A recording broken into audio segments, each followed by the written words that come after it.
আজ সারা দেশের বিভিন্ন স্থানে বজ্রসহ প্রবল বৃষ্টির সম্ভাবনা রয়েছে। বিশেষ করে উপকূলীয় চট্টগ্রাম ও কক্সবাজার অঞ্চলে সতর্কতা জারি ও সমুদ্রবন্দরগুলোকে ৩ নম্বর স্থানীয় সতর্ক সংকেত দেওয়া হয়েছে। ঢাকা বিভাগ, ঢাকা ও পার্শ্ববর্তী জেলা গাজীপুর, ময়মনসিংহ সারাদিন বজ্রসহ প্রবল বৃষ্টির সম্ভাবনা রয়েছে। সকাল থেকেই মেঘ জমে থাকা ও বিকেলে নেমে আসতে পারে একটানা ভারী বৃষ্টি। তাপমাত্রা দিনে ৩১ ডিগ্রি থেকে রাতে ২৬ ডিগ্রি সেলসিয়াস পর্যন্ত নামতে পারে।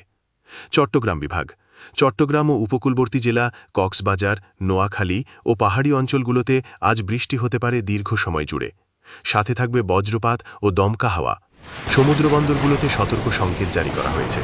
তাপমাত্রা থাকবে ৩০ ডিগ্রি থেকে ২৬ ডিগ্রি সেলসিয়াস। ময়মনসিংহ বিভাগ, ময়মনসিংহ, নেত্রকোনা, জামালপুর অঞ্চলে দুপুরের পর মাঝারি থেকে ভারী বৃষ্টির সম্ভাবনা ও বজ্রপাতের ঝুঁকি রয়েছে, বিশেষ করে বিকেল থেকে সন্ধ্যার দিকে। সিলেট, মৌলভীবাজার, সুনামগঞ্জ ও হবিগঞ্জে আজ হালকা থেকে মাঝারি বৃষ্টিপাত হতে পারে। আকাশ থাকবে মেঘলা, মাঝে মাঝে বজ্রসহ বৃষ্টিও নামতে পারে।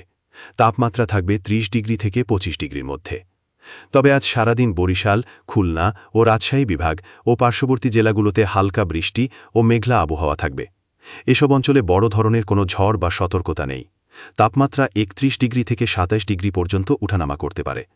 আপনার এলাকার আবহাওয়া আজ সারাদিন কেমন যাচ্ছে নিচে কমেন্টে জানাতে ভুলবেন না।